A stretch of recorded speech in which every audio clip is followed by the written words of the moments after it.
To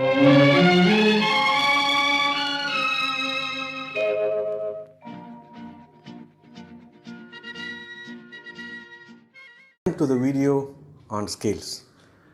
After going through the video on the notation systems, we now move on to a very important subject. Scales forms one of the key topics in the area of Western music and equally important in film music as well. It's very important that you get a good understanding of this subject, as this forms the basis for the other topics like melody and harmony.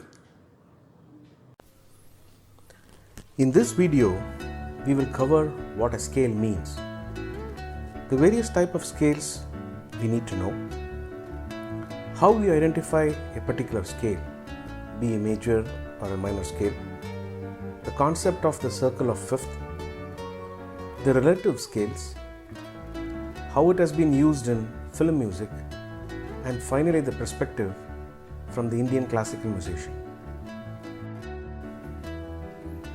So what is a scale? They are a set of notes which are arranged or ordered by pitch. There is an ordering mechanism on the ascent and the descent. In the diagram you see, this is what we refer to as a major scale. In this case, it is the C major scale. So what does that mean?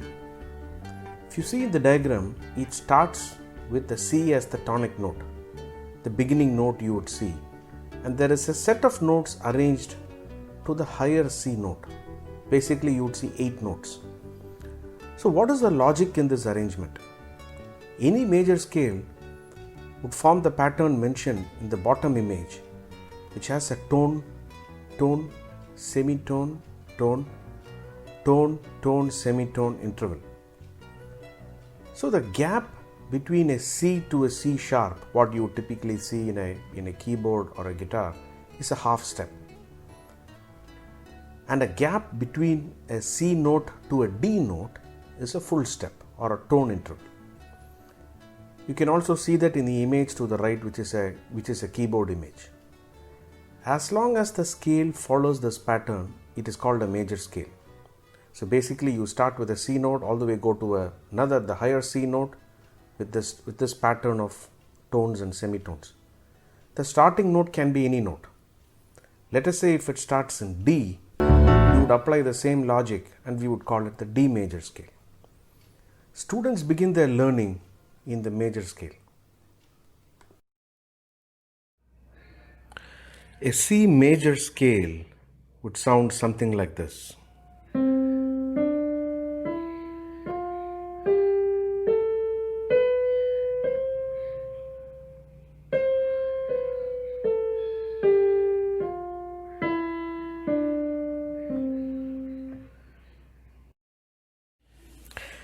By extending the same concept of the intervals, namely the half step and the whole step, or what we can call as the semitone and tone, a D major would sound something like this.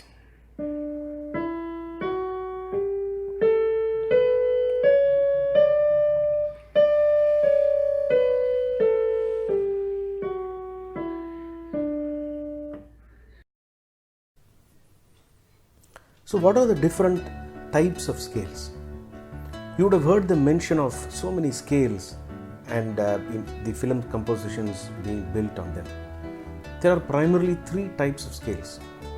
The major scale, the one we just saw. The minor scales, which have 3 types, and the pentatonic scales, which have 2 types.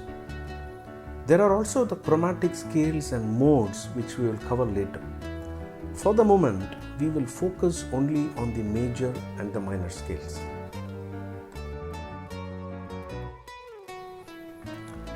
Let us move on to minor scales. Like we saw in major scale, the minor scale also has a set pattern of the arrangement of notes, both in the ascent and the descent. There are 3 types of minor scales: the natural minor, the harmonic minor, and the melodic minor. Of this, the melodic minor is very rarely used. The focus will be more on the natural and the harmonic minor. Generally, the minor scale is used for a somber mood. The starting note can be any note, and we will have a minor scale as long as the pattern of intervals are followed. The two scales correspond to two key ragas in Indian classical music. They are Natabhairavi and Keeravani. The C natural minor would sound something like this.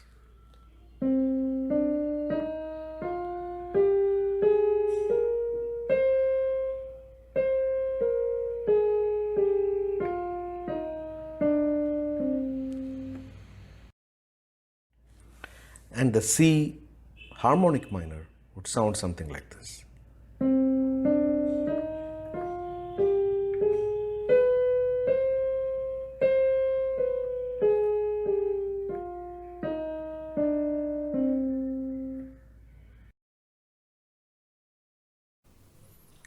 We now move on to the pentatonic scales. They are scales which have only 5 notes in both the ascent and the descent. These scales are used heavily in the blues and jazz genre. In the Indian film world, they have been used extensively.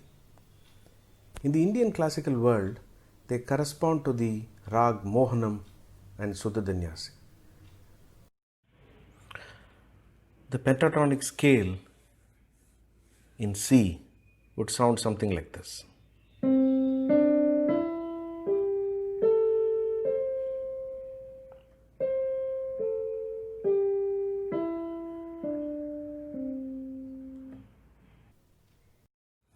Similarly, the pentatonic scale, the minor scale in C, would sound something like this.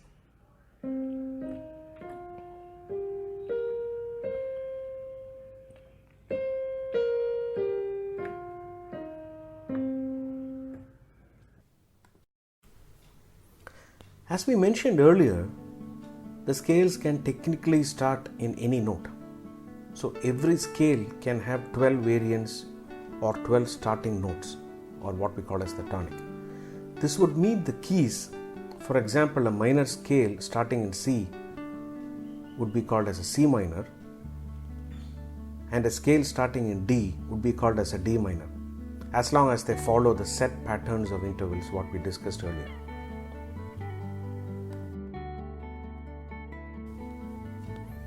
So how does one identify a scale? There are 2 ways to do it. The first way is through the staff notation itself. Every staff notation would have the key signature. We determine the scale through the key signature. For example, in a scale with 2 sharps would be D major. We will talk about the key signature in the next slide. In the absence of a staff notation, we should still have the ability to identify the key. How do we do that? This is achieved through constant hearing practice. The first step is you need to identify the tonic or the root note on any composition. This is the note around which the other notes revolve. Then identify the notes in the scale through an instrument. Could be a guitar or keyboard or any instrument. Over time, you will be able to identify major and minor scales just through listening, and you do not need to go through the exercise of identifying the tonic and the various other notes. As we mentioned earlier, there is this concept called key signature. When we are playing a scale, be it a major or minor, from different tonics, basically the starting note, we need to indicate them in the staff notation. To maintain the interval pattern, a combination of black and white keys need to be used. Only for the C major or the A minor scale, it is represented without sharps or flats, basically just by the white keys. There is a simple rule to identify the scale based on the number of sharps or flats. It is called the circle of fifths.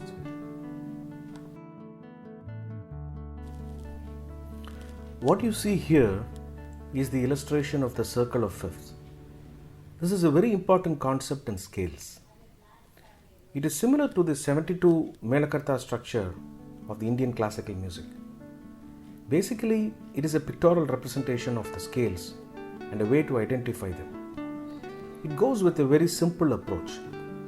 There is a clockwise approach for major scales with sharps and an anti-clockwise approach for major scales with flats. As you see in this diagram, there are two formulas. For the major scales with sharps, let us take the C major scale. The C major is depicted in this diagram right on top. This is a scale which has no sharps or flats. If you go clockwise from C and count 5, that is C, D, E, F and G, you land at the next scale which has one sharp, basically from no sharps to one sharp. Again with G, if you go with a count of 5 in a clockwise direction, you go with G, A, B, C and D, you land at the next scale with an increment of one more sharp which becomes two sharps, which is the D major scale, and so on. Similarly, you also have the major scales depicted with flats in the key signature. So how do we go about identifying when you see a scale with 2 flats or 3 flats, what is the scale? Let's take the C major again and you go in the anti-clockwise direction with the count of 4. So you go with C, D, E and F, you land at F. This is the scale which has one flat. Similarly, with the scale of F major, if you go count of 4 anti-clockwise, you land at B flat, which is now the scale with 2 flats, and so on.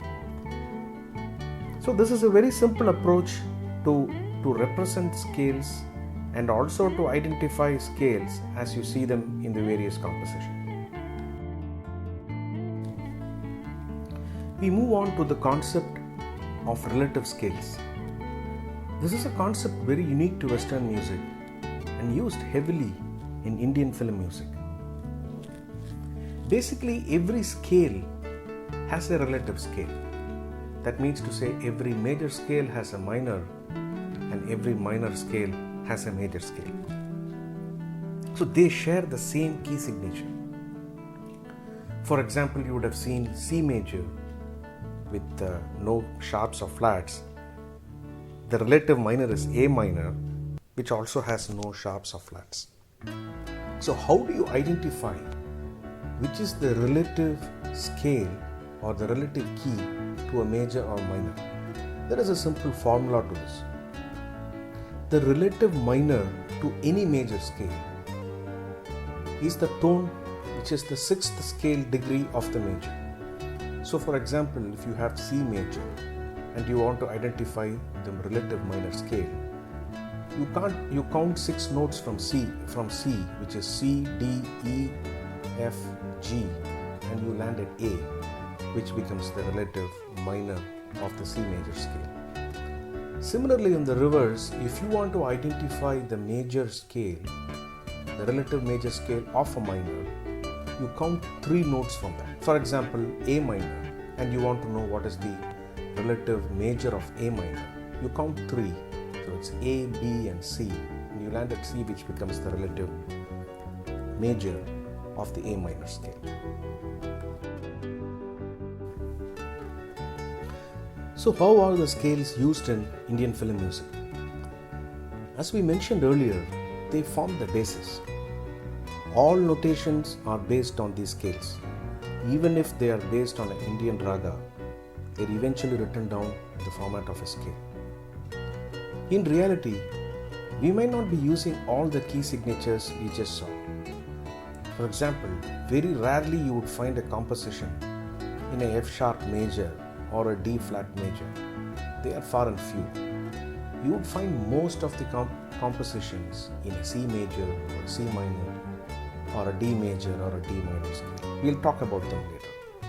The chords are derived from these scales. The connection between the scales and ragas is an interesting subject, which we will talk about in the next video. From an Indian classical musician standpoint, We cannot draw an absolute equivalence between the scales and raga. Purely from a note perspective, we can map as shown in the slide. The major scale corresponds to the Shankarabaranam rag, or what is called as Bilaval in Hindustani music. The natural minor scale is what is referred to as the Nat Bhairavi rag, and the harmonic minor scale is referred to as the Keeravani rag. Similarly, the pentatonic major scale is what is referred to as Mohanam, and the pentatonic minor is what is referred to as Suddha Dhinyasa. However, the comparison is just from a scale perspective. Ragas have much more than just the scale and looking at the ascent and descent of the notes. Ragas are defined more by their internal phrasal structures, which we will talk about in subsequent videos. So this brings us to the end of the session on scales. As I mentioned earlier, this is a very important subject and students spend a lot of time in this area, in both the schools of music. This improves the dexterity on the instrument, and also they get to play the songs easily as they develop good skills on scales. The next session will be on the raga structure in the Indian film music. As usual, please do send in your comments and do subscribe to this channel. Thank you.